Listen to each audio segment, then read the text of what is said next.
Since the dawn of humanity, we've looked to the heavens, the earth, and within ourselves, searching for meaning, purpose, and connection.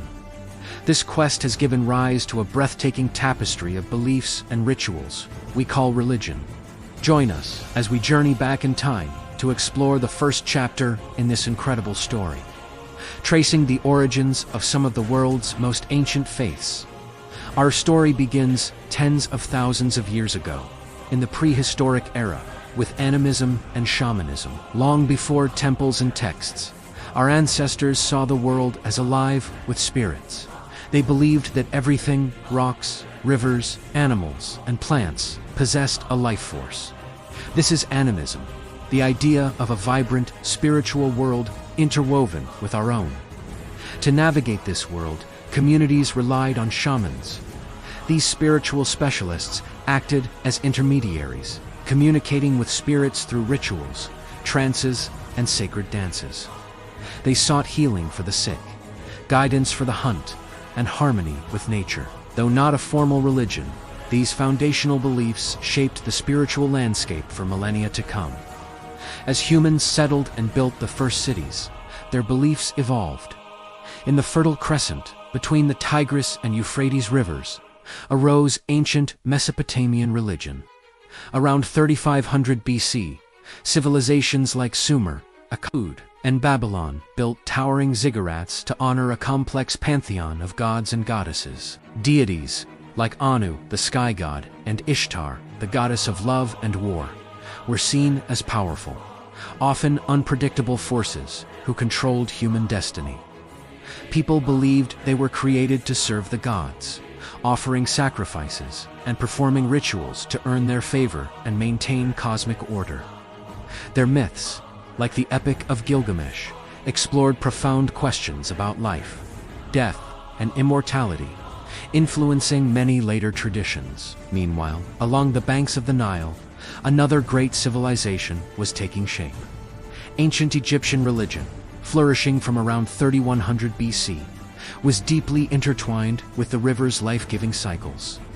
They worshipped a vast array of gods, such as Ra, the sun god, and Osiris, god of the afterlife. The Egyptians had a profound belief in life after death, viewing it as a continuation of their earthly existence. This led to elaborate mummification practices and the construction of magnificent tombs, like the pyramids, designed to preserve the body and soul for eternity. Their sacred texts, such as the Book of the Dead, provided spells and instructions to help the deceased navigate the perilous journey through the underworld to reach a paradise known as the Field of Reeds. Journeying east to the Indian subcontinent, we encounter one of the world's oldest living religions, Hinduism. Its roots stretch back over 4,000 years to the Indus Valley Civilization and the Vedic period. Hinduism is incredibly diverse, with no single founder or creed. At its heart is the belief in Brahman, the ultimate, unchanging reality that underlies all of existence.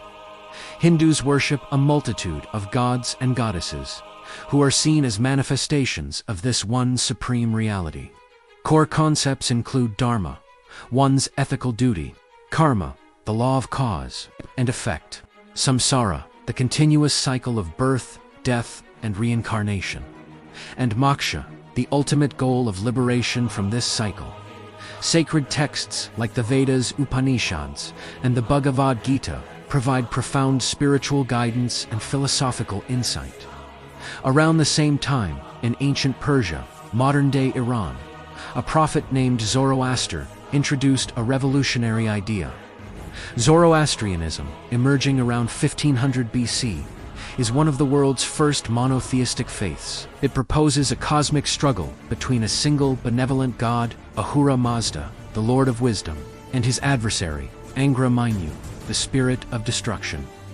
Humans play a crucial role in this battle through their choices. The core maxim of the faith is good thoughts, good words, good deeds. Zoroastrians believe in a final judgment, the resurrection of the body, and the ultimate triumph of good over evil. Though its followers are few today, its concepts of heaven, hell, a savior, and a final judgment had a profound influence on later Abrahamic religions. And that brings us to Judaism, the first of those Abrahamic faiths. Originating in the Middle East over 3,500 years ago, Judaism's history begins with a covenant, a sacred agreement between God, known as Yahweh, and Abraham. In this covenant, God promised to make Abraham's descendants a great nation and give them a promised land. In return, they were to be exclusively devoted to him. This belief in one indivisible God was radical. Central to Judaism is the Torah, the first 5 books of the Hebrew Bible, which contains God's laws and commandments.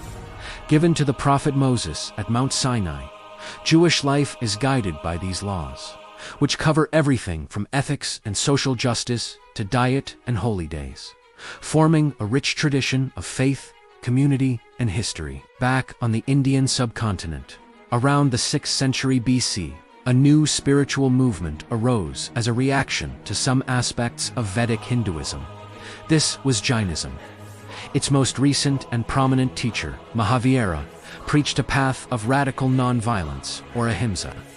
Jains believe that all living beings, from humans to animals to microscopic organisms, possess a soul and are worthy of respect. The ultimate goal is to purify the soul of all karma, the residue of past actions, to achieve liberation, or moksha, from the cycle of rebirth. To do this, followers practice the 3 jewels: right faith, right knowledge, and right conduct, which includes vows of nonviolence, truthfulness, and non-possessiveness.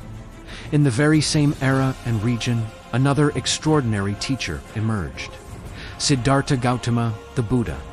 Disturbed by the suffering he saw in the world, he left his princely life to seek enlightenment. After years of searching, he achieved it while meditating under the Bodhi tree. His teachings formed the foundation of Buddhism. The Buddha taught the 4 noble truths: that life is suffering.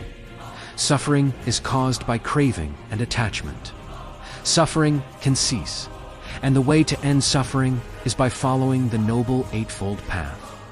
This path is a practical guide to ethical conduct, mental discipline, and wisdom. Buddhism spread far and wide, not through conquest, but through compassion, offering a universal message of peace and liberation from suffering to all, regardless of caste or background. Our final stop in this first part of our journey is in ancient China. With the emergence of Taoism around the 4th century BC, traditionally attributed to the sage Laozi, Taoism is more of a philosophy than an organized religion. Its central text, the Tao Te Ching, speaks of the Tao, which means the way. The Tao is the natural, eternal, and unknowable source of everything in the universe. Rather than struggling against it, Taoism teaches us to live in harmony with it, through wu-wei or effortless action.